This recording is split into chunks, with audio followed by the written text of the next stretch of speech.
अस्सलाम वालेकुम बेटा। आज हम फ्रिक्शन पे या लॉज ऑफ मोशन पे एक एक्सरसाइज करेंगे। कुछ इंपॉर्टेंट कॉन्सेप्ट्स मैं आपको सिखाने जा रहा हूँ। इसमें फ्रिक्शन तो हमने डिटेल में पढ़ा है, क्या होता है limiting friction, kinetic, static, everything we have discussed. आज के इस क्लास में, इस लेक्चर में हम कुछ इंपॉर्टेंट प्रॉब्लम्स और उन प्रॉब्लम्स में जो कॉन्सेप्ट्स इन्वॉल्व होंगे उनको थोड़ा सा अंडरस्टैंड करेंगे। ठीक है, तो बेटा आज तक हमने पढ़ा है, पहली जो चीज है बिल्कुल बेसिक कॉन्सेप्ट है कि अगर ये मान लो बेटा सरफेस है और इस सरफेस पे ये ब्लॉक है, let us suppose this block is block A. ठीक है, तो बेटा नीचे से कांटेक्ट है तो नीचे ये जो ग्राउंड है, ये ग्राउंड इस ब्लॉक पे फ्रिक्शन एक्सर्ट करेगा। सपोज अगर मैं इस ब्लॉक पे फोर्स एफ एक्सर्ट करता हूं, अंडरस्टैंड कर लो इस बात को बेटा। ये ग्राउंड सरफेस है, ग्राउंड सरफेस पे एक ब्लॉक को रखा है हमने, इसका कुछ मास होगा, यहां से कुछ कोएफिशिएंट ऑफ फ्रिक्शन दिया होगा, let's suppose that coefficient of friction is mu.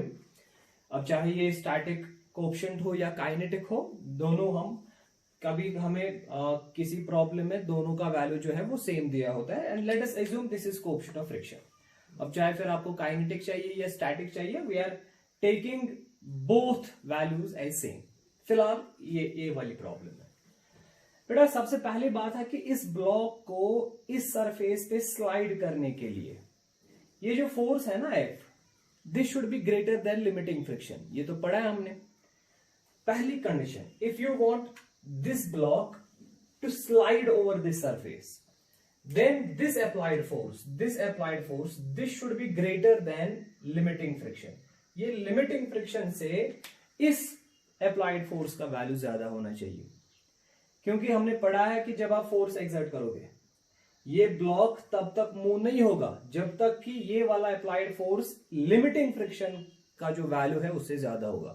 मैंने आपको सिखाया है, फॉर एग्जांपल अगर ये यहाँ पे केस है, ये ब्लॉक है, लेट अस सपोज यहाँ पे अगर कोएफिशिएंट ऑफ फ्रिक्शन का वैल्यू है 0.2 और ये 10 kg का ब्लॉक है, तो बेटा लिमिटिंग फ्रिक्शन का वैल्यू कैसे निकालते हैं हम? Mu into N. यही है ना फॉर्मूला लिमिटिंग फ्रिक्शन की, maximum value of static friction.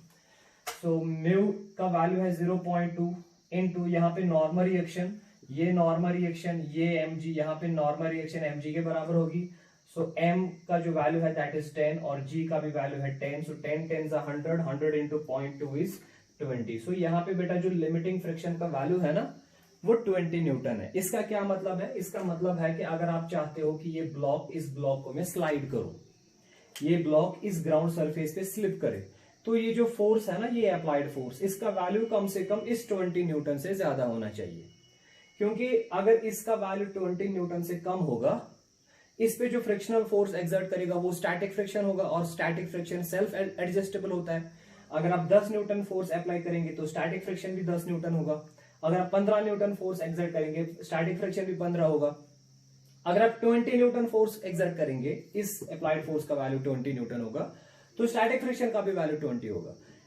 20 Newton तक ये जो ब्लॉक है ये रेस्ट में रहेगा। पर अगर आपने इस फोर्स का वैल्यू 20 न्यूटन से ज्यादा दिया, 21, 22 जो भी है, 20 न्यूटन से ज्यादा अगर आपने फोर्स अप्लाई किया, तब ये जो ब्लॉक है ये मूव करेगा, स्लिप करेगा, और इस पे जो फ्रिक्शनल फोर्स एक्सर्ट करेगा वो फिर काइनेटिक फ्रिक्शन होगी। और काइनेटिक फ्रिक्शन का वैल्यू कांस्टेंट रहता है, and that is equal to mu into N. पर ये जो है दिस इज म्यू के, और यहाँ पे ये जो है this is mu S. Coefficient of static friction, limiting friction का वैल्यू इस फॉर्मूला से निकालते हैं, एंड दिस इज म्यू के is coefficient of kinetic friction. ठीक है, तो बस सिंपल सी बात है यहाँ पे बेटा। जो मैं आपको यहाँ समझाना चाहता हूं वो ये है कि मान लो अगर आपको इस ब्लॉक को स्लाइड करना है, स्लिप करवाना है, आप चाहते हो कि ये ब्लॉक मूव करे, पर नीचे से फ्रिक्शन है। एक इंपॉर्टेंट कंडीशन है कि जो फोर्स आप इस पे एक्सर्ट कर रहे हो ना, अप्लाइड फोर्स, उस फोर्स का जो वैल्यू है वो लिमिटिंग फ्रिक्शन के वैल्यू से ज्यादा होना चाहिए। सो मैं लिखूंगा यहाँ पे, if F applied force is greater than limiting friction. Limiting friction का वैल्यू क्या होता है बेटा? म्यू एस इंटू एन, या हॉरिजेंटल सरफेस पे आप लिख सकते हो म्यू एस इंटू एमजी, क्योंकि हॉरिजेंटल सरफेस पे नॉर्मल रिएक्शन mg के बराबर होती है। देयरफॉर ब्लॉक, ये जो ब्लॉक है बेटा विल स्लाइड, ये ब्लॉक स्लाइड करेगा, या आप लिख सकते हो ये ब्लॉक मूव करेगा। ठीक है, तो ये कॉन्सेप्ट आप याद रखो, किसी भी ब्लॉक को मूव करने के लिए आपको कितना अप्लाइड फोर्स अप्लाई करना है, मिनिमम आपका जो अप्लाइड फोर्स है वो लिमिटिंग फ्रिक्शन के वैल्यू से होना चाहिए ज्यादा, ठीक है। अब अगर आप फिर मान लो इसका मास m है, ठीक है, अगर आपको फिर इसकी एक्सेलरेशन निकालनी है तो आप देखोगे कितना फोर्स एक्सर्ट होता है इस पे, इसकी फ्री बॉडी डायग्राम बनाओगे, ये यहाँ से अप्लाइड फोर्स है तो फ्रिक्शन अपोजिट डायरेक्शन में एक्सर्ट करेगा। अब ये अगर मूव हो रहा है तो ये काइनेटिक फ्रिक्शन है, अगर ये रेस्ट में है तो ये स्टैटिक फ्रिक्शन है। तो नेट फोर्स कितना है बेटा इस पे F minus F, so this is equal to ma। तो फिर बेटा आप इस इक्वेशन से एक्सेलरेशन का वैल्यू निकाल सकोगे, ठीक है। तो बहरहाल ये तो हमने पढ़ा था, और ये अभी मैं आपको क्यों बता रहा हूं, क्योंकि मुझे आपको एक इंपॉर्टेंट कॉन्सेप्ट सिखाना है, और उस कॉन्सेप्ट में बेटा यही रूल अप्लाई होने वाला है। फॉर एग्जाम्पल ये ऐसे में बनाऊंगा बेटा डायग्राम, ये मान लो आपकी ग्राउंड सरफेस है और ये ब्लॉक है, this is late us suppose this is block A, ठीक है बेटा। आराम से देखो, एक प्रॉब्लम सॉल्व करने वाले हैं हम। ये हमने बेटा बना लिया एक ग्राउंड सरफेस, इसके ऊपर एक ब्लॉक को रखा, दिस इज ब्लॉक ए, इसके ऊपर एक और छोटा सा ब्लॉक रखेंगे, late us suppose this is block A and इसका नाम हम रखेंगे ब्लॉक बी, ठीक है। अब नीचे से जो ये सरफेस है, नीचे से जो सरफेस है इसका मैं लिखूंगा this is frictionless, this is frictionless. Understand कर लो बेटा, बड़ा ही इंपॉर्टेंट कॉन्सेप्ट है। एक सरफेस है आपके पास, फ्रिक्शनलेस सरफेस, ग्राउंड है, दिस इज फ्रिक्शनलेस। आपने दो ब्लॉक्स को रखा है इस ग्राउंड पे, पहले आपने ब्लॉक बी को रखा, इसका कुछ मास होगा, इस ब्लॉक बी के ऊपर एक और ब्लॉक रखा आपने, that is block A, and let us suppose in दोनों के बीच में जो कोएफिशिएंट ऑफ फ्रिक्शन है ना, अगर स्टैटिक कोएफिशिएंट ऑफ फ्रिक्शन आप लेंगे वो म्यू एस है, अगर काइनेटिक लेंगे वो म्यू के है, ठीक है। अब हमारा क्वेश्चन है बेटा कि अगर आप इस ऊपर वाले ब्लॉक पे फोर्स एक्सर्ट करोगे, फोर्स एफ, ठीक है, तो यहां पे डिफरेंट केसेस बन जाएंगे। आपको हर एक केस में ए की एक्सेलरेशन और बी की एक्सेलरेशन निकालनी है। आप हमें ए की एक्सेलरेशन निकाल के दो और बी की एक्सेलरेशन निकाल के दो, और जितने भी केसेस पॉसिबल हैं, केसेस का मतलब है कि इस फोर्स का वैल्यू कभी जो यहां पे लिमिटिंग फ्रिक्शन होगा उससे कम हो सकता है, कभी इस अप्लाइड फोर्स का वैल्यू लिमिटिंग फ्रिक्शन से ज्यादा हो सकता है, और कभी ये जो बीच में है ना, ये ए और बीच में जो ये सरफेस ऑफ कांटेक्ट है ये फ्रिक्शनलेस हो सकती है। तो हमको हर एक केस में निकालना है कि ए की एक्सेलरेशन कितनी होगी, बी की एक्सेलरेशन कितनी होगी, समझ आ रहा है? या ए मूव करेगा, ए कब मूव करेगा, बी कब मूव करेगा, तो ये सारे केसेस हम यहाँ पे डिस्कस करेंगे। अंडरस्टैंड कर लो बेटा, बहुत ही इंपॉर्टेंट कॉन्सेप्ट है, बहुत ही इंपॉर्टेंट प्रॉब्लम है। फिर से सुनो बेटा, ये इसके बाद हम दूसरा केस दिखाएंगे जहां पे हम ये जो अप्लाइड फोर्स है ना ये नीचे वाले ब्लॉक पे अप्लाई करेंगे, फिर हम डिफरेंट केसेस स्टडी करेंगे। तो ये प्रॉब्लम है बेटा, बेसिकली ये ग्राउंड सरफेस है, this is a frictionless ground surface. तो जरूरी नहीं है, हम वो केस भी स्टडी करेंगे कि अगर नीचे से भी फ्रिक्शन वाली सरफेस होगी जो फ्रिक्शन प्रोवाइड कर सकती है, rough surface. So this is block A, this is block B, this is block A, ठीक है। तो आपने फोर्स जो है वो किस पे अप्लाई किया है, ब्लॉक ए पे। तो आपको डिफरेंट केसेस यहाँ पे स्टडी करने, ठीक है। तो पहला केस, केस 1 बेटा, चलो नीचे से तो एज्यूम कर ही लिया है हमने कि ये फ्रिक्शनलेस सरफेस है, ठीक है। अगर ए और बी के बीच में फ्रिक्शन नहीं है तो मैं लिखूंगा यहां पे if no friction exists between A and B. Understand कर लो बेटा, अगर ए और बी के बीच में कोई फ्रिक्शन एग्जिस्ट नहीं कर रही है, इसका मतलब म्यू एस और म्यू के का वैल्यू अगर 0 है, तो आप मुझे ए की एक्सेलरेशन निकाल के दो, बी की एक्सेलरेशन निकाल के दो। ए का जो मास है let us suppose that is M A, and B का जो मास है let us suppose that is M B. हमें क्या फाइंड आउट करना है, we have to find acceleration of A and we have to find acceleration of B, ठीक है। और कंडीशन क्या दी है यहाँ पे, हमारी कंडीशन ये है कि ए और बी के बीच में फ्रिक्शन है ही नहीं, और बी और ग्राउंड के बीच में भी फ्रिक्शन नहीं है, ठीक है बेटा। तो सिंपल सी बात है, जब आप ए पे फोर्स एक्सर्ट करेंगे, कितना फोर्स आपने एक्सर्ट किया हुआ है, मुझे ए की फ्री बॉडी डायग्राम बना के दो। या पहले मुझे ये बताओ बेटा, अगर आप चाहते हो कि ए बी के ऊपर स्लिप करे, स्लाइड करे, मूव करे, तो मैंने अभी आपको कंडीशन बताई है कि ये जो अप्लाइड फोर्स का वैल्यू है ना बेटा, ये इन दोनों के बीच में जो लिमिटिंग फ्रिक्शन का वैल्यू होगा, मतलब मैक्सिमम स्टैटिक फ्रिक्शन का वैल्यू है, ये अप्लाइड फोर्स उससे ज्यादा होना चाहिए, तब जाके ए बी पे करेगा स्लिप, ए बी पे मूव करेगा, ए बी के ऊपर स्लाइड करेगा। अभी मैंने आपको जो पहले कंडीशन बताई वो ये है कि अगर आप चाहते हो कि ए ब्लॉक बी के ऊपर स्लिप करे, तो ये जो अप्लाइड फोर्स है ना बेटा, कंडीशन है कि ये अप्लाइड फोर्स इन दोनों के बीच में जो मैक्सिमम स्टैटिक फ्रिक्शन का वैल्यू है, जिसको आप लिमिटिंग फ्रिक्शन कहते हो, इस फोर्स का वैल्यू, इस अप्लाइड फोर्स का वैल्यू उस लिमिटिंग फ्रिक्शन से ज्यादा होना चाहिए। पर यहां पे कंडीशन है कि ए और बी के बीच में कोई फ्रिक्शन है ही नहीं। इसका मतलब है कि इस फोर्स का जो भी वैल्यू होगा, जो भी इस फोर्स का वैल्यू है, ये ए बी पे स्लिप करेगा, क्योंकि ए और बी के बीच में वैल्यू ऑफ लिमिटिंग फ्रिक्शन कितना है, 0। तो इस एफ का जो भी वैल्यू होगा, हर एक वैल्यू से, हर एक फोर्स के वैल्यू से ये ए बी पे स्लिप करेगा। ठीक है, अगर ए की फ्री बॉडी डायग्राम बनाओगे आप, यहां पे बनाएंगे, ये ए है, इस पे कितना फोर्स एक्सर्ट हो रहा है, F, this is applied force. क्या और कोई फोर्स इस ए पे एक्सर्ट होता है? नहीं, क्योंकि नीचे ये बी इस पे फ्रिक्शन एक्सर्ट नहीं करेगा, क्योंकि ये फ्रिक्शनलेस सरफेस है, वही तो कंडीशन हमने दी है। तो इस ए पे खाली एक ही फोर्स एक्सर्ट होता है, एफ। ठीक है, तो न्यूटन सेकंड लॉ, इसका मास कितना है, एम है, तो Newton second law of motion के हिसाब से हमारी इक्वेशन क्या बनेगी, net force is equal to mass into acceleration. तो आप लिखोगे F is the net force acting on A and this is equal to mass of A into acceleration of A. ठीक है, तो यहां से इस इक्वेशन से बेटा आपकी जो है इस ए की एक्सेलरेशन निकलेगी, that will be applied force divide bye its mass. ठीक है, अब मुझे बताओ बी का क्या होगा। चलो ए पे जब आप फोर्स एक्सर्ट करोगे, ए और बी के बीच में फ्रिक्शन नहीं है, तो ए तो स्लाइड करेगा, हर एक वैल्यू पे ये स्लाइड करेगा। बी का क्या होगा, बी का कुछ नहीं होगा, बी रेस्ट में रहेगा। क्यों? जरा आप बेटा बी की फ्री बॉडी डायग्राम बनाओ, ये बी है, जरा मुझे बताओ बी पे कौन कौन सा फोर्स है, हॉरिजॉन्टल डायरेक्शन वाले फोर्स दिखाओ।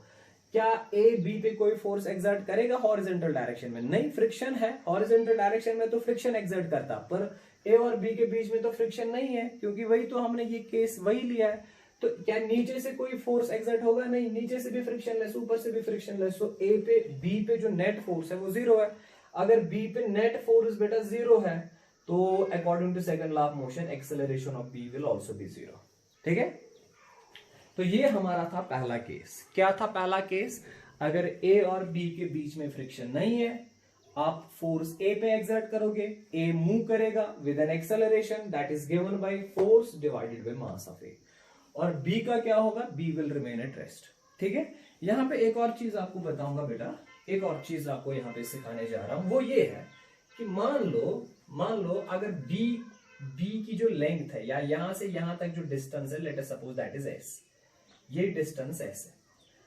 तो बेटा जब ए स्लाइड करेगा ना बी पे, तो बी तो रेस्ट में रहेगा विद रेस्पेक्ट टू ग्राउंड, पर ए मूव करेगा with respect to B and with respect to ground, तो ए आगे जाएगा।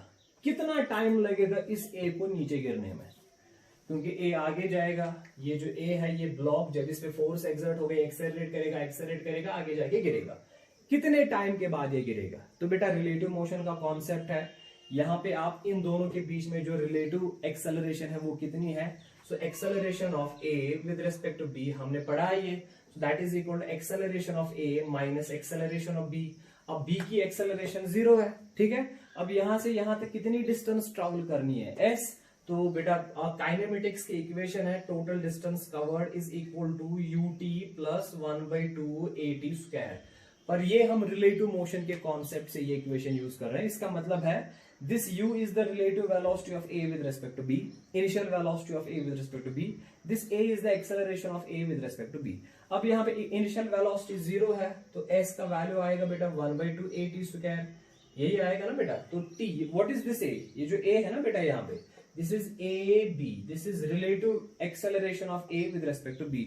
तो यहाँ से t का जब आप वैल्यू निकालेंगे तो t का क्या वैल्यू आएगा, 2s divided by acceleration of A with respect to B, और ये स्क्वायर यहां आएगा तो रूट बनेगा बेटा। तो अगर आपका क्वेश्चन होगा ना, बताओ ये ब्लॉक ए कितने टाइम के बाद नीचे गिरेगा, तो इस फॉर्मूला से आप निकालेंगे। तो यहां से यहां तक डिस्टेंस एस है, सो दिस इज एस। तो what is this A B? This is acceleration of A with respect to B. वो किसके बराबर होती है? A minus B. तो ए का जो वैल्यू है वो एक्चुअली है that is F divide by M A. ठीक है। तो ये बेसिकली छोटा सा कॉन्सेप्ट है जो मैंने यहाँ पे दिखा दिया कि अगर आपको इन केस टाइम निकालना होगा कि कितने टाइम के बाद ये गिरेगा तो कैसे आप निकालेंगे। ठीक है। सो बेटा ये पहला केस था जहां पे हमने एज्यूम किया कि इन दोनों के बीच में जो फ्रिक्शन है वो 0 है। अब देखो बेटा हम दूसरा केस स्टडी करेंगे। केस नंबर 2 मैं लिखूंगा बेटा if friction exists between A and B। ये बेटा देखो अब अगर A और B के बीच में फ्रिक्शनल फोर्स एग्जिस्ट कर रहा है, स्टैटिक भी काइनेटिक जो भी है, अगर ये रेस्ट में है तो स्टैटिक है, अगर ये मूव कर रहा है विद रेस्पेक्ट टू B तो काइनेटिक है, तब जाके आप मुझे इस A की एक्सेलरेशन निकाल के दो और B की एक्सेलरेशन निकाल के दो। देखो बेटा यहां पे 2 केसेस हैं। ये जो हमने केस लिखा ना if friction exists between A and B, इसको हम 2 केसेस में डिवाइड करेंगे। देखो बेटा 2 केसेस में कैसे डिवाइड करेंगे। मैंने आपको पहले बताया कि ये A जो है ना ये B पे स्लिप या स्लाइड कब कर सकता है, जब इस अप्लाइड फोर्स का वैल्यू इन दोनों के बीच में जो लिमिटिंग फ्रिक्शन है उससे ज्यादा होगा। लेट अस सपोज इन दोनों के बीच में जो लिमिटिंग फ्रिक्शन का वैल्यू है ना, limiting friction, late us suppose that limiting friction is FL। जरा मुझे बेटा इस लिमिटिंग फ्रिक्शन का वैल्यू बताओ, ये किसके बराबर होगा? ये होगा बराबर म्यू एस इंटू एन और एन बराबर है mg के। सो ये लिमिटिंग फ्रिक्शन का वैल्यू होगा mu S into M. M किसका मास आएगा? जो ऊपर वाला ब्लॉक है, so that is M A into जी।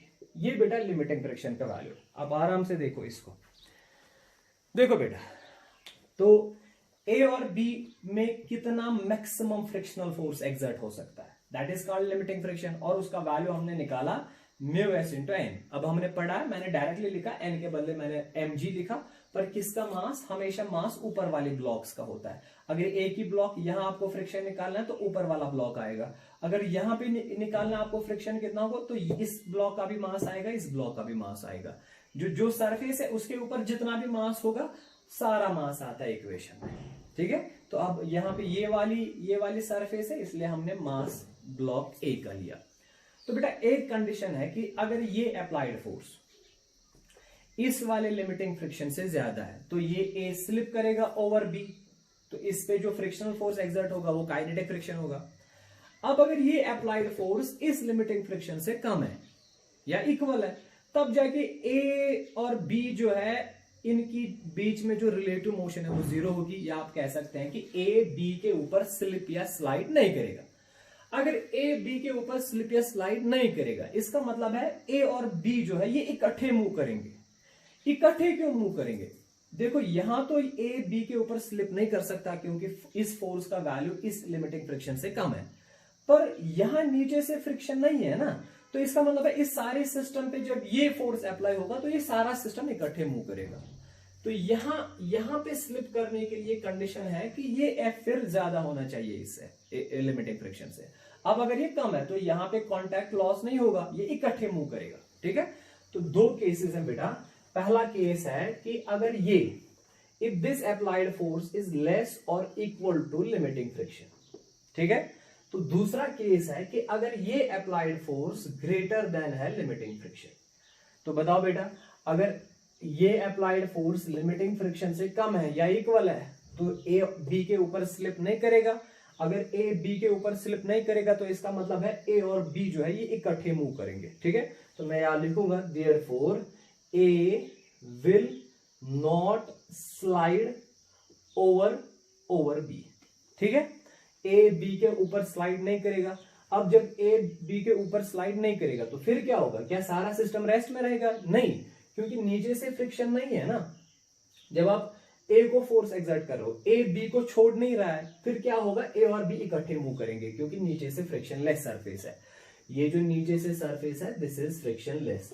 अब अगर यहाँ पे फ्रिक्शन होगी तो कंडीशन डिफरेंट बन जाती, पर हमने एज्यूम कर रखा है कि नीचे से फ्रिक्शन लेस सरफेस है। तो इस केस में क्या होगा? जब ये वाला फोर्स लिमिटिंग फ्रिक्शन से कम होगा, ए बी पे स्लिप नहीं करेगा, तो क्या होगा? Therefore A and B will move together. ये टुगेदर मूव करेंगे और इसका मतलब है acceleration of A will be equal to acceleration of B. दोनों की एक्सेलरेशन बेटा सेम होगी। अगर इसका वैल्यू निकालना होगा, बताओ वैल्यू कितना होगा बेटा? टोटल फोर्स कितना एक्सर्ट हो रहा है इस टोटल सिस्टम पे F, और इस टोटल सिस्टम का मास कितना है, that is ma plus mb. तो acceleration is net force divide by total mass. So acceleration of A and B will be same and the value will be equal to total applied force divided by mass of A plus mass of B. ठीक है बेटा, ये बन जाएगी condition. आराम से देखो, अगर A और B के बीच में फ्रिक्शन है पर अप्लाइड फोर्स लिमिटिंग फ्रिक्शन से कम है, तो A और B इकट्ठे मूव करेंगे, दोनों की एक्सेलरेशन सेम होगी, और उसका वैल्यू कितना होगा, जब सेम एक्सेलरेशन होती है तो टोटल फोर्स हम एक्सटर्नल फोर्स देखते हैं, और इस पे जो बेटा टोटल मास है वो हम डिवाइड करेंगे. फाइन, शाबाश. अब बेटा अगर ये वाला फोर्स इस लिमिटिंग फ्रिक्शन से ज्यादा होगा, फिर क्या होगा, फिर बेटा क्या होगा, ये A B पे स्लिप करेगा कि नहीं करेगा, और B का क्या होगा, B रेस्ट में रहेगा कि B मूव करेगा. इसके लिए बेटा मैं आपको बताऊंगा, आप A की भी फ्री बॉडी डायग्राम बनाओ, B की भी बनाओ. अगर A पे नेट फोर्स एक्सर्ट हो रहा है तो A एक्सेलरेट करेगा, अगर B पे भी नेट फोर्स एक्सर्ट हो रहा है तो B भी एक्सेलरेट करेगा. फिर से देखो, ये वाली हम कंडीशन स्टडी कर रहे हैं. अगर ये वाला अप्लाइड फोर्स इस लिमिटिंग फ्रिक्शन से ज्यादा है तो ऑब्वियसली ये A ब्लॉक है, ये ब्लॉक B पे स्लिप करेगा, स्लाइड करेगा. ठीक है, तो इस पे जो फ्रिक्शनल फोर्स एक्सर्ट होगा वो काइनेटिक होगा कि नहीं होगा. इस A पे काइनेटिक फ्रिक्शन किस वाली डायरेक्शन में होगा, बैकवर्ड. पर ये A इस B पे फ्रिक्शनल फोर्स किस डायरेक्शन में एक्सर्ट करेगा, फॉरवर्ड. तो ऐसे मैं फ्री बॉडी डायग्राम बनाता हूं, यहां पे मैं फ्री बॉडी डायग्राम बनाता हूं ताकि ये आपको समझ आ जाए. यहां देखो बेटा, ये वाला केस मैं यहां पे आपको दिखाता हूं. ये वाला केस हम स्टडी कर रहे हैं. ये A है, this is block A and this is block B. ठीक है बेटा, we are assuming that this force is greater than this limiting friction, so obviously this A will slide over B. ठीक है, जब A स्लाइड करेगा, मुझे बताओ A पे कौन कौन सा फोर्स है. एक तो अप्लाइड फोर्स F है, ठीक है, और जब ये मूव करेगा फ्रिक्शन है, पर ये स्लाइड कर रहा है तो फ्रिक्शन का नाम काइनेटिक है. तो काइनेटिक फ्रिक्शन नीचे वाला ब्लॉक इस पे एक्सर्ट किस डायरेक्शन में करेगा, अपोजिट डायरेक्शन में. दिस विल बी F के. काइनेटिक फ्रिक्शन का वैल्यू कितना होता है बेटा, म्यू के इंटू एन. अब एन का वैल्यू है mg, so that will B m, पर मास किसका आएगा, ma. ये बेटा काइनेटिक फ्रिक्शन का वैल्यू है. अब अगर इसकी एक्सेलरेशन निकालनी है, एक्सेलरेशन कैसे निकालेंगे, नेट फोर्स कितना एक्सर्ट हो रहा है इस पे, f minus F K, that will be equal to ma. तो वहां से एक्सेलरेशन निकलेगी. चलो ठीक है, चलो A की तो फ्री बॉडी डायग्राम आपने बनाई है. अब आपको ये पता है कि एक्सेलरेट इस डायरेक्शन में करेगा विद एक्सेलरेशन A. अब मुझे बताओ B पे कौन सा फोर्स एक्सर्ट हो रहा है. अब बेटा third law of motion use करो. ये जो A पे काइनेटिक फ्रिक्शनल फोर्स एक्सर्ट किया है ना, ये वाला, ये A पे किसने एक्सर्ट किया, B ने. तो इनडायरेक्ट A B पे वापस फोर्स एक्सर्ट करेगा और उसकी डायरेक्शन इसके अपोजिट होगी. इसका मतलब यही F के जो है ये एक्सर्ट होगा B पे फॉरवर्ड डायरेक्शन में. आराम से देखो बेटा, अंडरस्टैंड कर लो. B A पे फ्रिक्शन एक्सर्ट करेगा बैकवर्ड डायरेक्शन में, काइनेटिक, और A B पे फ्रिक्शन एक्सर्ट करेगा फॉरवर्ड डायरेक्शन में. शाबाश. तो B पे एक तो यही काइनेटिक फ्रिक्शन एक्सर्ट करेगा F के, इसका वैल्यू यही होगा. क्या B पे और कोई फोर्स एक्सर्ट हो रहा है, नीचे से कोई फोर्स एक्सर्ट होगा नहीं. तो इसका मतलब B पे नेट फोर्स जीरो नहीं है, इस पे एक फोर्स एक्सर्ट हो रहा है, दैट इज F के. इसी F के से B भी एक्सेलरेट करेगा विद एन एक्सेलरेशन AB. इसका मतलब ब्लॉक A भी एक्सेलरेट करेगा, ब्लॉक A भी आगे जाएगा, ब्लॉक B भी आगे जाएगा. अंडरस्टैंड कर लो बेटा. अगर आप फोर्स ऊपर वाले ब्लॉक पे आप एक्सर्ट कर रहे हो और इस फोर्स का वैल्यू अगर इन दोनों के बीच में जो लिमिटिंग फ्रिक्शन है उसे ज्यादा है, तो क्या होगा, A भी आगे जाएगा, B भी आगे जाएगा. क्या सेम एक्सेलरेशन से जाएगा, नहीं. A की एक्सेलरेशन अलग होगी, B की एक्सेलरेशन अलग होगी, क्योंकि A पे दो फोर्स एक्सर्ट हो रहे हैं, एक तो अप्लाइड फोर्स, दूसरा B का फ्रिक्शन बैकवर्ड. और B को कौन आगे ले जाएगा, B को जो A B पे फ्रिक्शनल फोर्स एक्सर्ट करेगा ना, वो आगे की डायरेक्शन में होगा, इसको वही आगे ले जाएगा.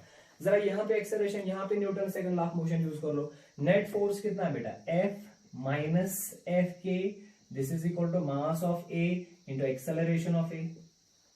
ठीक है, जरा इसके इक्वेशन लिखो. नेट फोर्स कितना बेटा, F K, so this will be equal to mass of B into acceleration of B. ठीक है, बस ये आपकी इक्वेशन आ गई. अब इस बेटा इस F का वैल्यू तो दिया होगा, इस F के का वैल्यू यहां आप निकालोगे, मास पता है तो एक्सेलरेशन ऑफ A निकलेगी. ठीक है, तो ये आप इस इक्वेशन से एक्सेलरेशन ऑफ A निकालो. तो यहां आप F के का वैल्यू यही है ना, म्यू के. यहाँ F के का वैल्यू यही है क्योंकि ये फ्रिक्शन और ये फ्रिक्शन सेम है. ठीक है, तो मास भी दिया होगा तो एक्सेलरेशन ऑफ बी निकालो। समझ आ रहा है? Very good. फिर से देखो बेटा, तो पहला केस, अगर ए और बी के बीच में फ्रिक्शन नहीं है, आप जब ए पे फोर्स एक्सर्ट करेंगे वो आगे जाएगा पर बी रेस्ट में रहेगा। अब अगर ए और बी के बीच में फ्रिक्शन है तो दो केसेस है। पहला केस, अगर ये वाला फोर्स लिमिटिंग फ्रिक्शन से कम है तो ए और बी जो है ये इकट्ठे मूव करेंगे, जो मैंने अभी दिखाया। अब अगर ए और बी के बीच में फ्रिक्शन है पर लिमिट, ये वाला force applied force limiting friction से ज्यादा है, तो ए भी मूव करेगा आगे, बी भी मूव करेगा आगे, और दोनों की एक्सेलरेशन कैसे निकालेंगे वो मैंने आपको यहाँ पे दिखा दिया। समझ आ रहा है? अब मुझे बताओ, चलो अगर आप नीचे से भी, मान लो अब अगर नीचे से भी फ्रिक्शनल फोर्स एक्सर्ट हो रहा है इसमें, मान लो अगर आप ऊपर, तो ए और बी के बीच में फ्रिक्शन है, अब अगर बी और ग्राउंड के सरफेस में भी, ये बी और ग्राउंड के बीच में जो सरफेस ऑफ कांटेक्ट है वहां पे भी फ्रिक्शन है, तो क्या करोगे? चलो ऊपर वाले को छोड़ दो, फिर ये बी की फ्री बॉडी डायग्राम बनाओ। तो बी की जब आप फ्री बॉडी डायग्राम बनाओगे, ए बी पे कौन कौन सा फोर्स, एक तो ए इस पे फ्रिक्शनल फोर्स एक्सर्ट करेगा, अभी आपने देखा वो आगे की डायरेक्शन में, so this is basically friction on B because of A. पर ये कौन सा फ्रिक्शन है? This is kinetic friction. ठीक है, अब जब बी आगे जाएगा ग्राउंड रेस्ट में, तो ग्राउंड इस पे फ्रिक्शनल फोर्स बैकवर्ड एक्सर्ट करेगा, तो वो ऐसे होगा, this is frictional force on B because of ground. ये भी काइनेटिक फ्रिक्शन है क्योंकि मोशन ऊपर से भी हो रही है नीचे, बी की motion with respect to A भी है, बी की motion with respect to B भी है, तो इस पे नेट फोर्स कितना लग रहा है आप? So this force minus this force, so that this is F B A minus F B G, this will be equal to mass of B into acceleration of B. फिर आप इस equation से निकालोगे इसकी एक्सेलरेशन।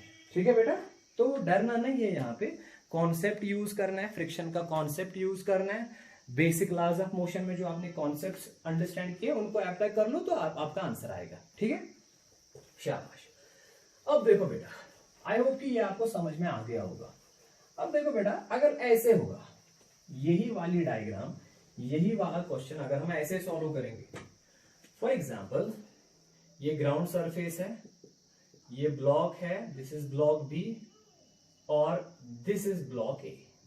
ठीक है बेटा, अब अगर आप बी पे फोर्स एक्सर्ट करोगे ऐसे, अब इससे पहले जो आपने फोर्स एक्सर्ट किया हुआ था ना वो ए पे था, अब जो आप फोर्स एक्सर्ट कर रहे हो वो बी पे आप एक्सर्ट कर रहे हो। अब आप इस डायरेक्शन में दिखाओ, यहां से दिखाओ या यहां से दिखाओ, ये एक ही बात है। This is the force, applied force, and you are exerting this applied force on B. मान लो बी का जो मास है ना वो कैपिटल एम है और ए का जो मास है वो स्मॉल एम है। ठीक है, सिंपल सी बात है। अब जो अभी आपने केसेस डिस्कस किए ना कि ए की एक्सेलरेशन क्या होगी, बी की एक्सेलरेशन क्या होगी, डिफरेंट केसेस पढ़े। अगर ए और बी के बीच फ्रिक्शन नहीं है, अगर बी और ग्राउंड के बीच में फ्रिक्शन नहीं है, अगर ए और बी के बीच में फ्रिक्शन है तो क्या बनेगा, अगर बी और ए के ग्राउंड के बीच में फ्रिक्शन है तो क्या होगा, वही केसेस बेटा हमको यहाँ पे फिर से स्टडी करना है। अंडरस्टैंड कर लो, इससे पहले वाले क्वेश्चन में जो हमने अप्लाइड फोर्स एक्सर्ट किया हुआ था वो ए पे किया था, अब हमने अप्लाइड फोर्स बी पे एक्सर्ट किया हुआ है और हमको यही सारे केसेस स्टडी करने हैं। ठीक है, तो लेट अस सपोज पहले यहाँ पे नीचे से हम लेंगे फ्रिक्शनलेस, ये फ्रिक्शनलेस हम लेंगे और यहाँ पे हम कंडीशन लिखेंगे। Condition number 1, if no friction exists between A and B, अगर ए और बी के बीच में फ्रिक्शन नहीं है। जरा बताओ बेटा क्या होगा फिर, अगर ए और बी के बीच में फ्रिक्शन नहीं है तो क्या होगा, आप फोर्स बी पे एक्सर्ट कर रहे हो, ए की एक्सेलरेशन कितनी होगी, बी की एक्सेलरेशन कितनी होगी। ठीक है, तो देखो बेटा, ए की फ्री बॉडी डायग्राम बनाओ, ये ए है, इसकी फ्री बॉडी डायग्राम बनाओ, इसकी एक्सेलरेशन निकालनी है ना आपको, शाबाश। बताओ ए पे कौन सा फोर्स है, हॉरिजॉन्टल, वो एन और एम जी छोड़ो, हॉरिजॉन्टल वाले फोर्सेस बताओ बेटा। इस पे एक ही चांस है, एक ही फोर्स हो सकता है, वो बी का फ्रिक्शन। ए पे जो हॉरिजॉन्टल डायरेक्शन में फोर्स हो सकता है ना वो बी का फ्रिक्शन है, पर यहां पे आपने लिखा है कि फ्रिक्शन है ही नहीं, तो ए पे कौन सा फोर्स एक्सर्ट होगा, कोई नहीं। इसका मतलब है net force on A is equal to 0, therefore acceleration of A in this case will be 0। बेटा अगर ए और बी के बीच में फ्रिक्शन नहीं है और आपने अप्लाइड फोर्स बी पे अप्लाई किया हुआ है तो ए की एक्सेलरेशन 0, खत्म। अब बी की बताओ मुझे बेटा, इसके लिए बी की फ्री बॉडी डायग्राम बनाओ। ठीक है, ऊपर से फ्रिक्शन है नहीं, बी नीचे से भी फ्रिक्शन नहीं है, तो ए बी पे टोटल फोर्स एक्सर्ट कितना हो रहा है, एफ, इस डायरेक्शन में एफ, बी का मास कितना है, सपोज एम बी, ठीक है, तो एक्सेलरेशन बी की कितनी होगी, वो होगी ना बेटा F divided by M B, simple, this is acceleration of A, this is acceleration of B. बेटा ये सिंपल सा केस है, फ्री बॉडी डायग्राम एक ही, अलग से कोई फोर्स नहीं है तो एक्सेलरेशन 0 है, बी की फ्री बॉडी ना तो ऊपर से फोर्स ना तो नीचे से फोर्स, डायरेक्ट। अब अगर नीचे से फ्रिक्शन होगा, नीचे से फ्रिक्शन होगा, ग्राउंड और इस ब्लॉक के बीच में फ्रिक्शन होगा, तो दो केसेस बनेंगे, बताता हूं फिर से। अब अगर नीचे से फ्रिक्शन होगा, ये वाली सरफेस बी और ग्राउंड के बीच में फ्रिक्शन है, तो दो केसेस बनेंगे। एक केस है कि अगर ये फोर्स यहां पे जो ग्राउंड और बी के बीच में जो लिमिटिंग फ्रिक्शन है, अगर ये फोर्स लिमिटिंग फ्रिक्शन से कम होगा तो ये बी ग्राउंड के ऊपर स्लिप नहीं करेगा। दूसरा केस, अगर ये अप्लाइड फोर्स इस लिमिटिंग फ्रिक्शन से होगा ज्यादा, तो बेटा बी जो है ये स्लिप करेगा, समझ आ रहा है। अब अगर ये वाला केस लेंगे, ये वाला अप्लाइड फोर्स इन दोनों के बीच में जो लिमिटिंग फ्रिक्शन है, मैक्सिमम स्टैटिक फ्रिक्शन उससे कम है, तो ये मूव नहीं करेगा। अगर ये मूव नहीं करेगा तो इसकी एक्सेलरेशन भी 0, उसकी एक्सेलरेशन भी 0, और इस पे अप्लाइड फोर्स कितना होगा, जब लिमिटिंग फ्रिक्शन से अप्लाइड फोर्स कम होता है तो frictional force on this will be static and that will be equal to applied force, ठीक है।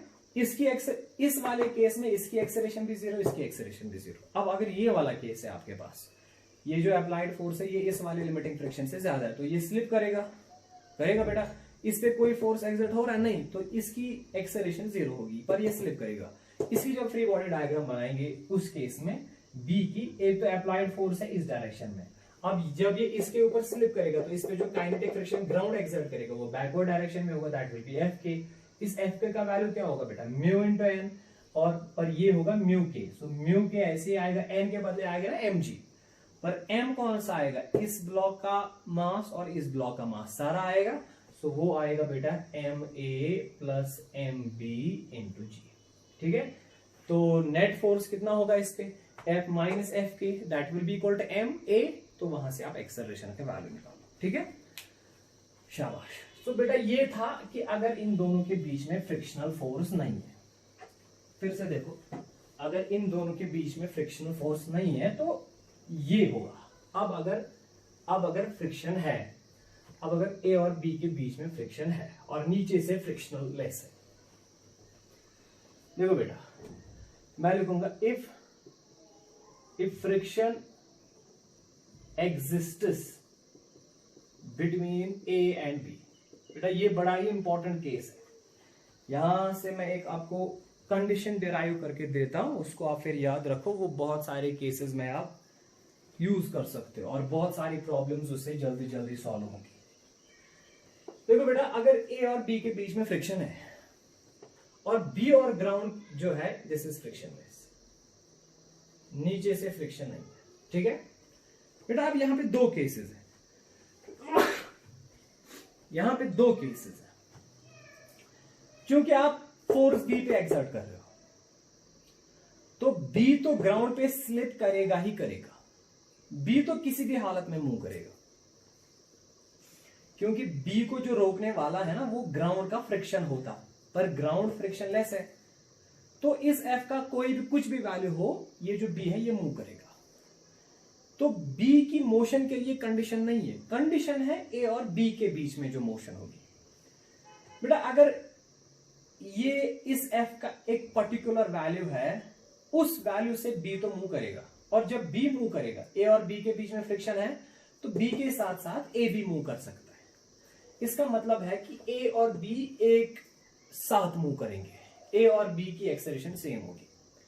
मगर अगर इस एफ का वैल्यू ज्यादा होगा, उस केस में क्या होगा, ये बी तेज जाएगा, आगे जाएगा, इसकी मोशन, इसकी एक्सेलरेशन ज्यादा होगी, और इस ए की एक्सेलरेशन कम होगी। अंडरस्टैंड कर लो बेटा, बहुत ही इंपॉर्टेंट चीज है। जब आप नीचे वाले ब्लॉक पे फोर्स एक्सर्ट करोगे, ऊपर वाले ब्लॉक का क्या होगा, ये है मसला। बेटा जब आप नीचे वाले ब्लॉक पे फोर्स एक्सर्ट करोगे, ऊपर वाला ब्लॉक तो मूव करेगा ही करेगा इसके साथ, मगर कंडीशन है कि ये भी मूव करना चाहिए। अगर आपने फोर्स नीचे वाले ब्लॉक पे एक्सर्ट किया, नीचे से फ्रिक्शन लेस है, तो बी तो मूव करेगा, बी के मूव करने से इसके साथ साथ ए भी मूव करेगा, पर कंडीशन है ए और बी के बीच में फ्रिक्शन होना चाहिए। तो बी जब मूव करेगा, ए भी इसके साथ मूव करेगा। अब इसके दो केसेस हैं, या तो ए और बी एक साथ मूव करेंगे, एक साथ का मतलब है दोनों की एक्सेलरेशन सेम है होगी, या तो बी की एक्सेलरेशन ज्यादा होगी और ए की एक्सेलरेशन कम होगी। ए की एक्सेलरेशन बी से ज्यादा हो ही नहीं सकती। अंडरस्टैंड कर लो, वेरी इंपॉर्टेंट बेटा। जब बी पे फोर्स एक्सर्ट करोगे, नीचे से फ्रिक्शन लेस है, तो बी मूव करेगा, बी के मूव करने से उसके साथ ए भी करेगा मूव। अब केसेस हैं, या तो ए और बी इकट्ठे एक साथ सेम एक्सेलरेशन के साथ मूव करेंगे, या तो ए और बी अलग अलग एक्सेलरेशन के साथ मूव करेंगे। अब हमें कंडीशन निकालनी है कि कब ए और बी की एक्सेलरेशन सेम होगी और कब डिफरेंट होगी। ठीक है, तो पहला केस लेंगे हम, case first. If A and B moves together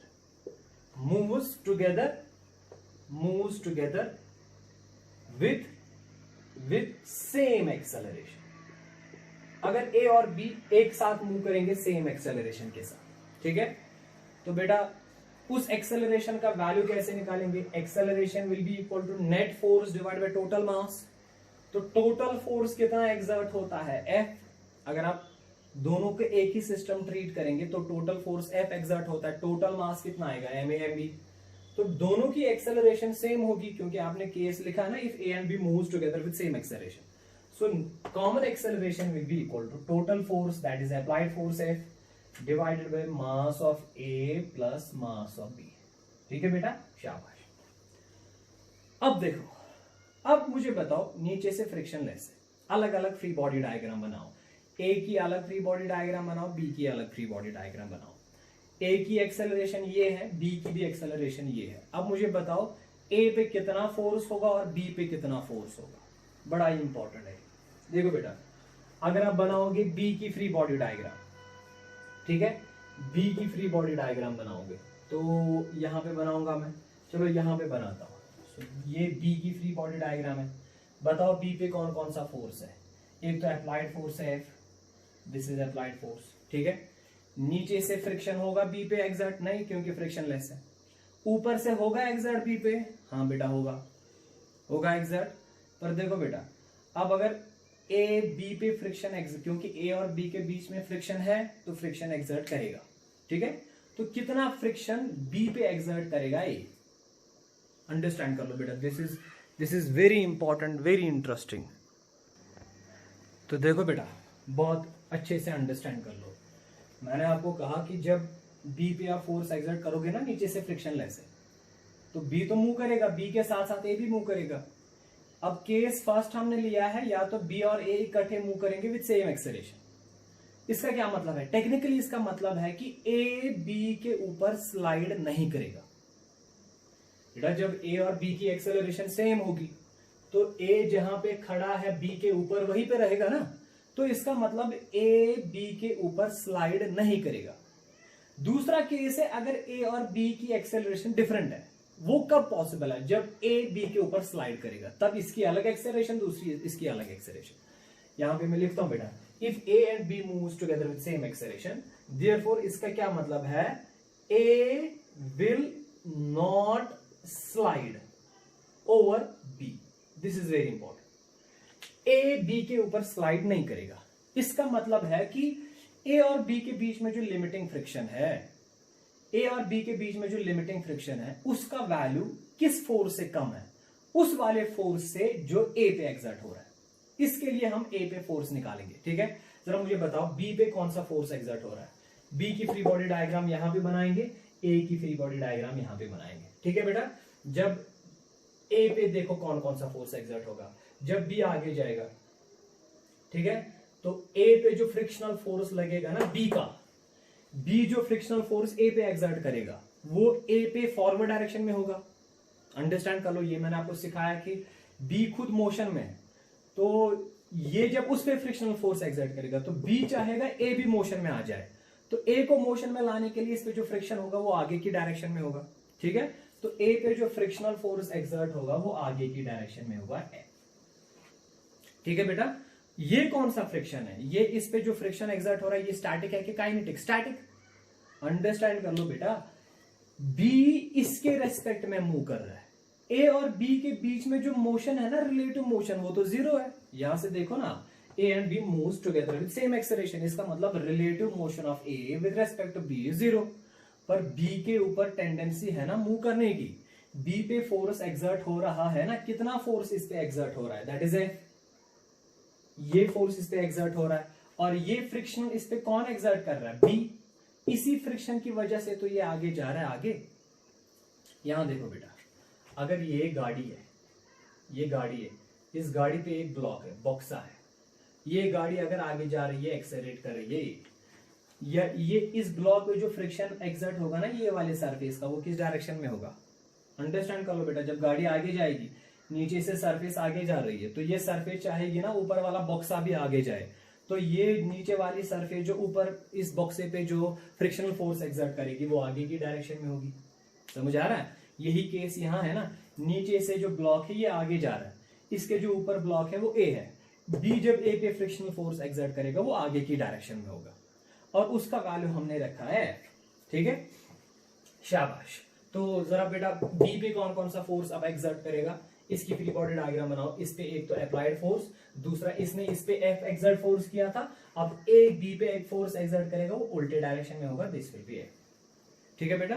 पर ये अंडरस्टैंड कर लो, ये वाला फोर्स जो है ये स्टैटिक फ्रिक्शन है, ये काइनेटिक नहीं है, क्योंकि ए और बी के बीच में मोशन नहीं हो रही है, relative motion of A with respect to B is zero, ठीक है। अब देखो बेटा, जरा मुझे बताओ, ये जो ए की फ्री बॉडी डायग्राम आपने बनाई है ना, इसमें नेट फोर्स एक्सर्ट होता है एफ, तो सेकंड लॉ ऑफ मोशन के हिसाब से this F will be equal to mass into acceleration, होगा कि नहीं होगा? शाबाश। So this F will be equal to, ये मास किसका है, ए का, so mass of A, acceleration का वैल्यू यहां से निकाला है आपने, so that will be F divided by M A plus M B. Understand कर लो बेटा, दिखाई दे रहा है ये? शाबाश। सो ये दिस इज वेरी इंपॉर्टेंट। ए की फ्री बॉडी डायग्राम, ए पे कौन सा फोर्स एक्सर्ट हो रहा है, बी का फ्रिक्शन किस डायरेक्शन में, आगे, ये दिखाया हमने। अब ए पे second law of motion use कर लो, net force is equal to mass into acceleration, net force F है, फ्रिक्शन है, so mass of A is M A, और एक्सेलरेशन का वैल्यू यहां से सबस्टिट्यूट किया, ठीक है बेटा। अब मुझे बताओ बेटा कंडीशन क्या है, ये ए और बी, ए पे अब जो नेट फोर्स एक्सर्ट हो रहा है ना वो ये है, यही है ना नेट फोर्स जो इस पे एक्सर्ट हो रहा है। ए बी के ऊपर स्लिप कब नहीं करेगा, जब ये वाला फोर्स, जब ये वाला फोर्स लेस देन होगा लिमिटिंग फ्रिक्शन के। वेरी इंपॉर्टेंट बेटा, ए बी पे स्लिप कब करेगा, ए पे जो फोर्स एक्सर्ट हो रहा है, और ए पे कौन सा फोर्स एक्सर्ट हो रहा है, फिर से दिखाऊंगा मैं यहां पे, ये ए है, इस पे फोर्स जो एक्सर्ट हो रहा है ना वो एफ है, इस पे जो फोर्स एक्सर्ट हो रहा है वो कौन एक्सर्ट कर रहा है, बी, वो बी का फ्रिक्शन है ए पे, उसका वैल्यू हमने यहां निकाला है। अब ए बी के ऊपर, ए पे जो फ्रिक्शनल फोर्स एक्सर्ट हो रहा है वो ये है। अब ए और बी मूव तब तक करेंगे इकट्ठे, इनकी सेम एक्सेलरेशन तब तक होगी जब तक ये वाला फोर्स नीचे से जो लिमिटिंग फ्रिक्शन का वैल्यू है, जब तक ये वाला फोर्स इस लिमिटिंग फ्रिक्शन से कम है तब तक ए और बी इकट्ठे मूव करेंगे। जब इस फोर्स का वैल्यू इस लिमिटिंग फ्रिक्शन से ज्यादा होगा तब बेटा क्या होगा, ए की अलग एक्सेलरेशन होगी, बी की अलग एक्सेलरेशन होगी। समझ आ रहा है? फिर से अंडरस्टैंड कर लो, ए और बी के बीच में जो मैक्सिमम फ्रिक्शनल फोर्स एक्सर्ट हो सकता है ना दैट इज एफ एल। अभी जो ए पे फ्रिक्शनल फोर्स एक्सर्ट होता है दैट इज एफ। अब अगर इस एफ का वैल्यू इस एफ एल से कम है तो ए और बी इकट्ठे मूव करेंगे विद सेम एक्सेलरेशन। अब अगर इस एफ का वैल्यू इस एफ एल से ज्यादा है तो ए की अलग एक्सेलरेशन, बी की अलग एक्सेलरेशन। तो बेटा इस वाले केस में ये कंडीशन बन गई ना फॉर मूविंग टुगेदर। यहां लिखता हूं बेटा, फिर से लिखता हूं बेटा, A and B will have same acceleration if this frictional force is less और इक्वल टू लिमिटिंग फ्रिक्शन। ठीक है बेटा, शाबाश। अब मुझे बताओ, ये जो F है ना, इसका वैल्यू यहां पे आपने निकाला है, so that is MA into F divided by MA plus MB। This is equal to limiting friction का वैल्यू बताओ। इस और इसके बीच में लिमिटिंग फ्रिक्शन का वैल्यू होता है ना बेटा, म्यू S इंटू N होता बेटा, mu S into N। So this is mu S, N का वैल्यू, इस और इसके बीच में फ्रिक्शन नॉर्मल रिएक्शन का वैल्यू होगा ना mg, पर m आएगा a का, so this will be ma into G. बेटा ये ma ये ma गया, तो इक्वेशन क्या बनेगी बेटा, ये यहाँ पे इक्वल नहीं है, दिस इज लेस और इक्वल, तो कंडीशन बनेगी बेटा therefore this f should be less और इक्वल टू, यहाँ पे क्या है बेटा, म्यू s है और g है, ठीक है, और ये मल्टीप्लाई हो जाएगा, that is ma plus mb। Understand कर लो बेटा, ये आपकी कंडीशन बन गई। This is very important, this is very important. इसका मतलब है, यहां पे लिखता हूं बेटा, यहां पे लिखता हूं, इफ अगर ये अप्लाइड फोर्स लेस और इक्वल है किससे म्यू एस, पहले म्यू एस लिखा, फिर हम लिखेंगे बेटा M A plus M B into G. ये कंडीशन है बेटा। अगर इस अप्लाइड फोर्स का वैल्यू इस वाले वैल्यू से कम होगा तो ए और बी इकट्ठे मूव करेंगे विद सेम एक्सेलरेशन। अगर इस फोर्स का वैल्यू इस वाले इक्वेशन से ज्यादा होगा तो ए की अलग एक्सेलरेशन होगी, बी की अलग एक्सेलरेशन होगी। This is very very important बेटा। अगर नीचे फिर से देखो, यहां पे आज के बाद आप क्या करेंगे, ऐसे याद रखेंगे। ऊपर वाले का तो मसला नहीं है, ये ऐसे है, आपने नीचे वाली ये ए है ये बी है, अगर आप बी पे फोर्स एक्सर्ट करोगे ना, नीचे से फ्रिक्शन लेस है, मान लो अगर बी ने मूव किया, ए बी इसके साथ मूव करेगा। अब कंडीशन है ए और बी की एक्सेलरेशन कब सेम होगी, ये वाली कंडीशन। अगर ये अप्लाइड फोर्स का वैल्यू जो यहां से निकलेगा उससे कम है तो ए और बी की एक्सेलरेशन सेम होगी। अगर ये अप्लाइड फोर्स का वैल्यू जो यहां से वैल्यू निकलेगा उससे ज्यादा होगा तो ए की अलग एक्सेलरेशन, बी की अलग एक्सेलरेशन। ठीक है, तो सेम एक्सेलरेशन का वैल्यू तो हमने निकाला, सेम एक्सेलरेशन का वैल्यू हमने निकाला। अब देखो, अगर ये वाला case, if applied force is greater और equal to mu S M A plus M B into G, ठीक है, तो ए की अलग एक्सेलरेशन, बी की अलग एक्सेलरेशन, तो ए बी के ऊपर स्लाइड करेगा, therefore A will slide over B, A B के ऊपर स्लाइड करेगा। ठीक है, ए की अपनी एक्सेलरेशन होगी, बी की अपनी एक्सेलरेशन होगी। ए की फ्री बॉडी डायग्राम बनाओ बेटा, कौन सा फोर्स इस पे एक्सर्ट करेगा। अब ए बी पे स्लाइड करता है ना, तो ये जो फ्रिक्शन इस पे एक्सर्ट होगा वो अब काइनेटिक फ्रिक्शन होगा, और काइनेटिक फ्रिक्शन का वैल्यू कितना होता है बेटा, mu K into M G या mu K into N, so M A into G. तो इक्वेशन क्या बनेगी, net force is equal to mass into acceleration, so this mu k m a g will be equal to mass of a into acceleration of a, ये और ये गया, so acceleration of a will be equal to mu k into g। ये बेटा उस case में a की acceleration होगी। अब इसी तरह अगर आपको b की एक्सेलरेशन निकालनी होगी तो b की फ्री बॉडी डायग्राम बनाओ। ये b पे इस डायरेक्शन में अप्लाइड फोर्स हो रहा है f, इस डायरेक्शन में कौन सा, जब ये इस पे f के फोर्स एक्सर्ट करेगा तो वो इस पे बैकवर्ड डायरेक्शन में f के एक्सर्ट करेगा, तो net force will be F minus F K equal to mass of B into acceleration of B.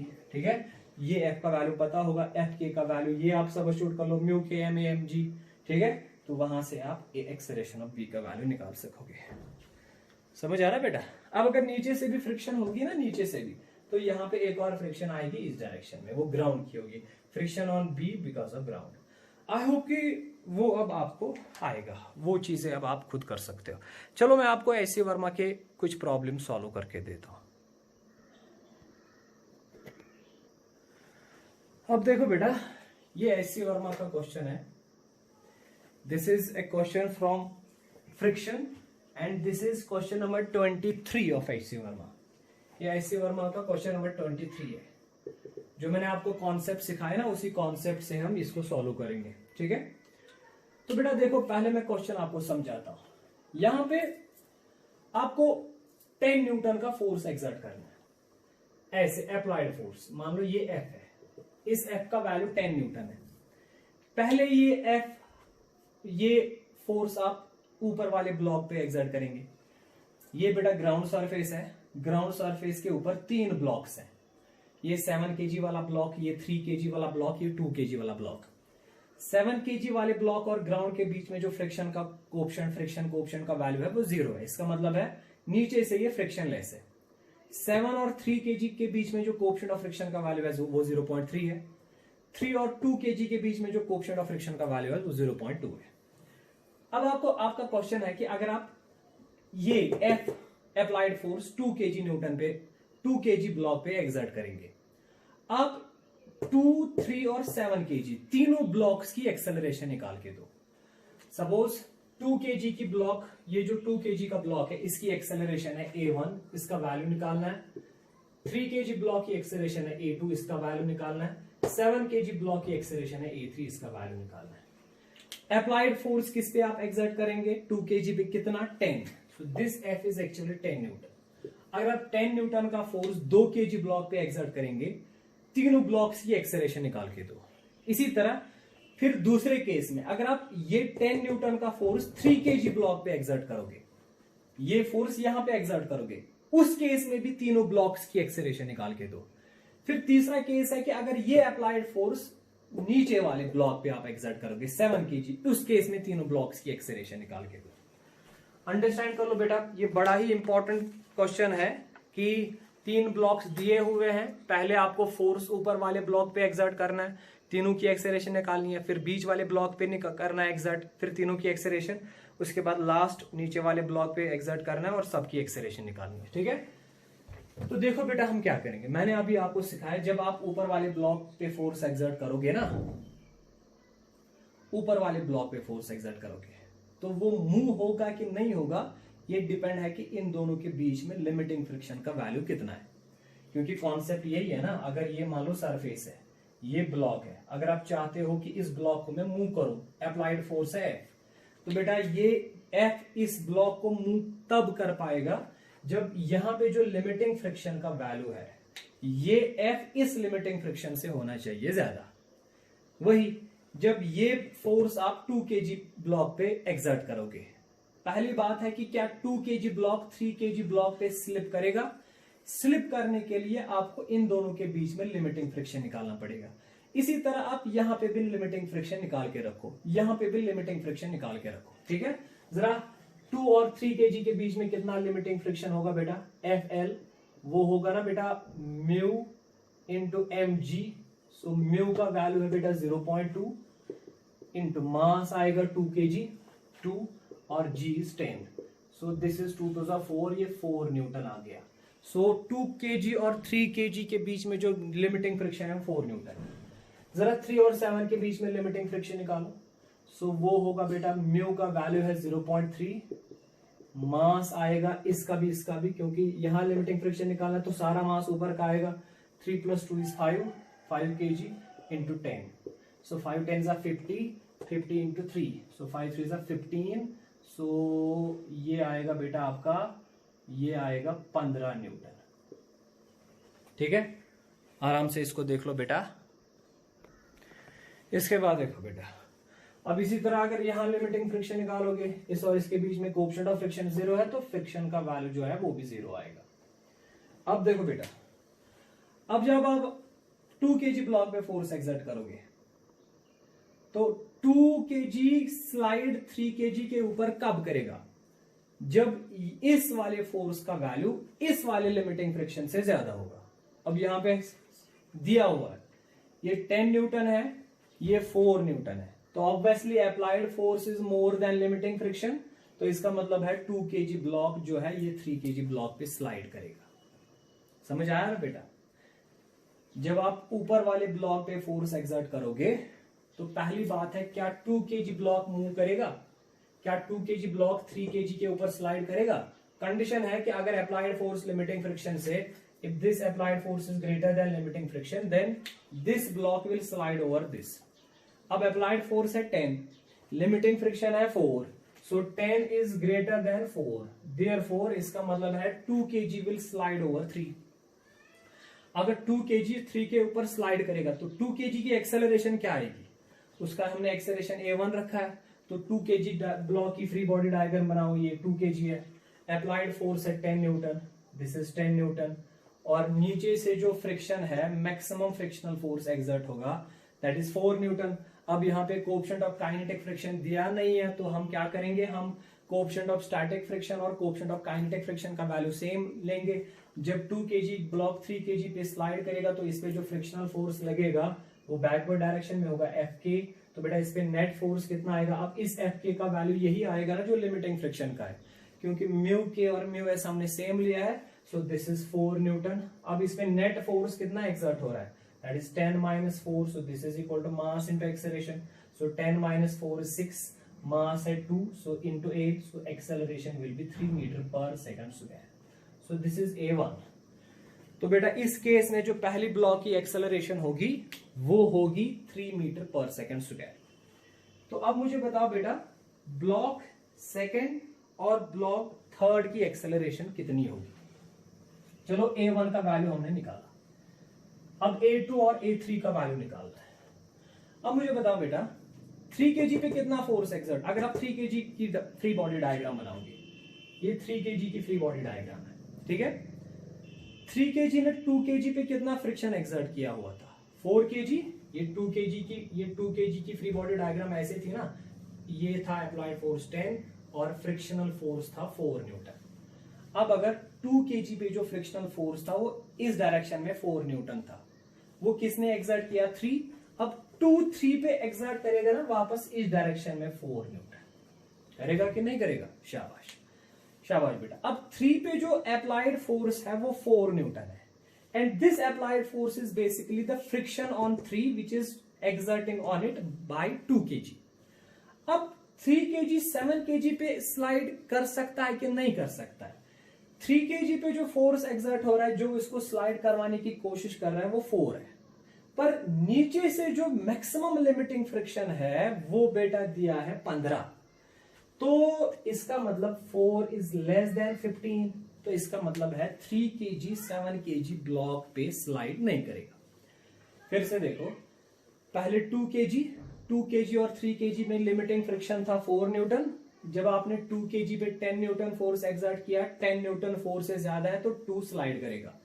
अब जब 2 स्लाइड करेगा उसकी एक्सेलरेशन कितनी होगी, net force by mass, net force है 10 - 4 इक्वल टू m है, तो आंसर आ गया 3। अब इस पे जो 4 न्यूटन का फ्रिक्शन था वो 3 ने एक्सर्ट किया हुआ था। अब 3 पे 2 kg वापस एक्सर्ट करेगा, जैसे एक this is action and this is reaction. 2 kg पे 4 न्यूटन का फोर्स 3 kg ने एक्सर्ट किया था, अब 2 kg 3 kg पे वापस 4 न्यूटन का फोर्स एक्सर्ट करेगा, तो अब 3 kg पे जो फ्रिक्शनल फोर्स है ना बेटा वो कितना है, दैट इज 4 न्यूटन। पर 3 kg को 7 kg पे स्लिप करने के लिए फोर्स कम से कम 15 न्यूटन से ज्यादा होना चाहिए, पर इस पे 4 न्यूटन है। अब 4 न्यूटन 15 से कम है, इसका मतलब 3 kg 7 kg पे स्लाइड नहीं करेगा। अब बेटा जब 3 kg 7 kg पे स्लाइड नहीं करेगा, नीचे से फ्रिक्शन लेस है, तो इसका मतलब 3 और 7 इकट्ठे मूव करेंगे। 3 kg और 7 kg की जो एक्सेलरेशन होगी वो सेम होगी, 3 kg एंड 7 kg। क्यों, क्योंकि 3 और 7 के बीच में मोशन पॉसिबल नहीं है, पर नीचे से फ्रिक्शन लेस है, तो 3 और 7 kg इकट्ठे मूव करेंगे। इसका मतलब A2 will be equal to A3। इसकी एक्सेलरेशन A2, इसकी एक्सेलरेशन सेम होगी, और वो किसके बराबर होगी बेटा, इन दोनों पे टोटल अप्लाइड फोर्स कितना है, टोटल अप्लाइड फोर्स वही है जो इसका फ्रिक्शन इस पे है, that is 4 Newton divide in दोनों का मास कितना है बेटा 10, ये आपका आंसर आ गया, that is 0.4 metre per second square. तो ये आपके पहले क्वेश्चन का आंसर। अगर आप ऊपर वाले ब्लॉक पे फोर्स एक्सर्ट करेंगे, इसकी एक्सेलरेशन 3 होगी, ये और ये इकट्ठे मूव करेंगे और इन दोनों की एक्सेलरेशन 0.4 होगी। अब देखो बेटा दूसरा केस, चलो ये तो पहला केस था, पहले केस में आपने जो अप्लाइड फोर्स एक्सर्ट किया था वो 4 kg पे 2 kg पे किया था। अब अगर आप यही अप्लाइड फोर्स 3 kg पे अप्लाई करोगे, जरा बताओ क्या होगा। मैंने अभी आपको सिखाया है कि अगर आप नीचे वाले ब्लॉक पे फोर्स एक्सर्ट करोगे, ऊपर वाला ब्लॉक अगर ये मूव करता है, अगर 3 मूव करता है, तो 2 तो इसके साथ मूव करेगा ही करेगा, मगर 2 और 3 की एक्सेलरेशन सेम होगी। कब, जब ये वाला अप्लाइड फोर्स लेस देन होगा mu S into G into M A plus M B. बेटा यही फॉर्मूला मैंने अभी पहले केस में आपको डिराइव करके दी। बेटा अगर आप नीचे वाले ब्लॉक पे फोर्स एक्सर्ट करेंगे, ये वाला ब्लॉक अगर मूव करता है, इसके साथ ऊपर वाला ब्लॉक मूव करेगा ही करेगा। अब कंडीशन है कि क्या ये और ये इसकी एक्सेलरेशन सेम होगी। उसके लिए कंडीशन है कि इस अप्लाइड फोर्स का वैल्यू यहां से जो आएगा वैल्यू उससे कम होना चाहिए।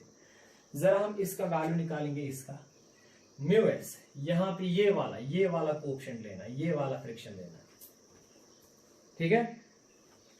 नहीं बेटा ये नहीं, ये वाला फ्रिक्शन लेना, ये वाला कोएफिशिएंट लेना, क्योंकि स्लाइडिंग इस और इसके बीच में होनी है। तो ये वाला कोएफिशिएंट है 0.2, G is 10, M A plus M B 3 + 2 = 5, ठीक है बेटा। So this is 10 5s are 50, 50 into 2 या 5 2s are 10। सो ये बेटा आपका 10 न्यूटन आएगा। आराम से देखो, 5 10s are 50, so 5 2s are 10 into 0.2, this is 10 Newton. तो अप्लाइड फोर्स कितना है बेटा? आपका जो अप्लाइड फोर्स है वो कितना है, ठीक है बेटा। अब देखो ये कंडीशन थी, this F, if this F is less और equal to this, then in दोनों के बीच में स्लाइडिंग नहीं होगी। जब नीचे वाले ब्लॉक पे फोर्स एक्सर्ट करते हैं, इन दोनों के बीच स्लाइडिंग होने का मतलब है इसकी अलग एक्सेलरेशन, इसकी अलग। वो तब पॉसिबल है जब इस एफ का वैल्यू इससे ज्यादा होगा। अगर इस एफ का वैल्यू इस इक्वेशन से जो वैल्यू निकलेगा उससे कम होगा, तो इसका मतलब इन ये 2 और 3 के बीच में स्लाइडिंग नहीं होगी, ये इकट्ठे मूव करेंगे। अब यहाँ पे एफ का वैल्यू 10 निकला, ये इसका वैल्यू 10 निकला, अप्लाइड फोर्स भी 10 है। So this F is equal to this, इसका मतलब है 2 kg और 3 kg के बीच में जो स्लाइडिंग है वो नहीं होगी। इसका मतलब है 3 kg और 2 kg इकट्ठे जाएंगे, ठीक है। हो गया इसका इशू सॉर्ट आउट हो गया, शाबाश। अब 3 और 7 के बीच में स्लाइडिंग होगी। देखो बेटा मैं इसको थोड़ा सा फिर से अंडरस्टैंड करता हूं, आपको फिर से समझाता हूं, ये थोड़ा कॉम्प्लिकेटेड है। ये ऐसे है, अगर ये ब्लॉक है ना और ये वाला ब्लॉक है, अगर आप ऊपर वाले ब्लॉक पे फोर्स एक्सर्ट करोगे, ऊपर वाला ब्लॉक इस ब्लॉक पे स्लाइड तब करेगा अगर इसके बीच में लिमिटिंग फ्रिक्शन है ना FL, जब इस F का वैल्यू ग्रेटर होगा इस FL से, ठीक है, शाबाश। अब अगर ये वाला फोर्स जो है, ये वाला फोर्स आप यहां एक्सर्ट करोगे, दिस है, क्या ये ब्लॉक और इस ब्लॉक की स्लाइडिंग कब होगी? इनके बीच में स्लाइडिंग के लिए कंडीशन है this F should be less और इक्वल टू म्यू एस, यहां पे जो कोएफिशिएंट ऑफ फ्रिक्शन है, into G into M A plus M B. समझ आ रहा है? तो ऊपर वाले ब्लॉक पे फोर्स एक्सर्ट करोगे, स्लाइडिंग के लिए कंडीशन है कि applied force should be greater than limiting. नीचे वाले ब्लॉक पे फोर्स एक्सर्ट करोगे तो कंडीशन है कि ये अप्लाइड फोर्स इससे जो है स्लाइड करने के लिए इससे जो है इसका वैल्यू ज्यादा होना चाहिए। अगर ये कम है तो ये स्लाइड नहीं करेगा। यहां पे दोनों केसेस आ रहे हैं। मैं आपको बता रहा हूं 3 और 2 kg के बीच में स्लाइडिंग कब होगी? जब ये वाला फोर्स इस इक्वेशन से ज्यादा होगा। अब ये ज्यादा नहीं है, इक्वल है, तो यहां इनके बीच में स्लाइडिंग नहीं होगी। अब मुझे बताओ 3 और 7 के बीच में स्लाइडिंग कब होगी? जब ये F, when this F will be greater than limiting friction, ठीक है। अब 3 और 7 के बीच में लिमिटिंग फ्रिक्शन 15 है, पर अप्लाइड फोर्स है 10। इसका मतलब 3 और 7 के बीच में भी बेटा स्लिपिंग नहीं होगी, ना तो 3 और 2 के बीच में होगी, ना तो 3 और 7 के बीच में होगी। इसका मतलब है ये तीनों ब्लॉक्स एक साथ मूव करेंगे। अब एक साथ क्यों मूव करेंगे? क्योंकि नीचे से फ्रिक्शन नहीं है। आपने देखा यहां भी स्लिपिंग नहीं होगी, ना तो यहां स्लिपिंग होगी, तो पर नीचे तो स्लिपिंग होगी। तो इसका मतलब है ये तीनों ब्लॉक्स एक साथ मूव करेंगे। तीनों ब्लॉक्स एक साथ मूव करने का मतलब है तीनों की एक्सेलरेशन सेम होगी। So your A1 will be equal to A2 will be equal to A3। अब अगर वैल्यू निकालना है, टोटल फोर्स अप्लाइड फोर्स कितना है F, उसका वैल्यू है 10, और टोटल मास कितना है 7 + 3 + 2, सो दैट इज 12। ठीक है बेटा। सो ये आएगा, इसका वैल्यू आएगा 2526 मीटर/सेकंड। सो जब आप बीच वाले ब्लॉक पे अप्लाइड फोर्स 10 न्यूटन का एक्सर्ट करोगे, तीनों एक साथ मूव करेंगे, सबकी एक्सेलरेशन होगी 5/6 मीटर/सेकंड। जरा आप इसी तरह तीसरा केस है बेटा, अगर आप ये वाला अप्लाइड फोर्स 7 kg ब्लॉक पे एक्सर्ट करोगे तो क्या होगा? पहले आपको देखना है क्या 7 और 3 के बीच में स्लाइडिंग होगी। 7 और 3 के बीच में स्लाइडिंग होने के लिए आप ये कंडीशन चेक करोगे, ठीक है। तो यहाँ पे इसका वैल्यू निकालो। तो देखो बेटा 7 और 3 के बीच में अगर आपको स्लाइडिंग देखनी है होगी कि नहीं इस फोर्स से, म्यू एस, यहाँ पे इसका वैल्यू देखना है वो 0.3 है, जी का वैल्यू 10 है, मास कितना आएगा, मास इस ब्लॉक का आएगा, और इन क्योंकि यहाँ पे देखनी है ना स्लाइडिंग, तो इसके ऊपर मान लो एक ही ब्लॉक है, नीचे एक ब्लॉक है, ये इसको MA ट्रीट कर लो, इसको MB ट्रीट कर लो। सो टोटल मास कितना आएगा 7 + 3 + 2 दैट इज 12, यही आएगा ना बेटा। सो 0.3 × 10 हो गया 3 × 12 वो हो गया 36 न्यूटन, ठीक है बेटा। कैलकुलेशन खुद करना। तो ये यहाँ पे 36 न्यूटन आ रहा। तो अब ये जो फोर्स है ना, इस F का वैल्यू कितना है, इस F का वैल्यू 10 है, पर यहाँ पे कितना इन दोनों के बीच में स्लाइडिंग करने के लिए फोर्स कितना होना चाहिए 36, पर फोर्स है 10, इसका मतलब 7 और 3 के बीच में स्लाइडिंग नहीं होगी, ठीक है। जब 7 और 3 के बीच में स्लाइडिंग नहीं होगी, इसका मतलब है कि तीनों ब्लॉक्स एक ही साथ मूव करेंगे। जैसे दूसरे केस में इन्होंने एक ही साथ मूव किया था, नीचे से फ्रिक्शन नहीं है, तो ये इस केस में भी एक ही साथ मूव करेंगे, और इन तीनों की acceleration A1 will be equal to A2 will be equal to A3 that will be equal to 5/6, जो हमारा दूसरे केस में आंसर निकला, ठीक है। तो नटशेल में आप बेटा याद रखेंगे, अगर ऊपर वाले ब्लॉक पे फोर्स लग रहा है और देखना है स्लाइडिंग नहीं हो रही कि नहीं होगी कि नहीं होगी, तो applied force should be greater than limiting friction. अब अगर नीचे वाले ब्लॉक पे फोर्स लग रहा है, आपको देखना है ऊपर वाले ब्लॉक के बीच और नीचे वाले ब्लॉक के बीच में स्लाइडिंग होगी कि नहीं होगी, तब आपको ये फॉर्मूला यूज करनी, if F is greater then mu S into MA + MB into G, तब जाके स्लाइडिंग होगी, अगर इससे कम है तो स्लाइडिंग नहीं होगी, ठीक है बेटा। आई होप कि ये जो मैंने आपको दिखाया ये आपने अंडरस्टैंड किया। तो लॉज ऑफ मोशन के जितने भी टॉपिक्स थे, जो भी नीट जेई मेंस एडवांस के लिहाज से या बोर्ड एग्जाम के लिहाज से जो भी जितने भी इंपॉर्टेंट टॉपिक्स थे, सारे हमने बेटा कवर किए हैं, और हर एक टॉपिक के रिलेटेड मैंने आपको एक्सरसाइज एग्जाम्पल्स दिखा दी है, बेसिक एग्जाम्पल्स। आज भी कुछ इंपॉर्टेंट कॉन्सेप्ट्स आपको सिखाए हैं। तो मुझे लगता है लॉज ऑफ मोशन जो है हमारा ये ऑलमोस्ट कंप्लीट हो गया। अब इस लॉज ऑफ मोशन पे एक्सरसाइज सॉल्व कर लो, घर में कोई भी एक्सप्लोरर होगा, कोई भी चीज होगी, उसको देख के एक्सरसाइज सॉल्व कर लो, ठीक है बेटा। Thank you.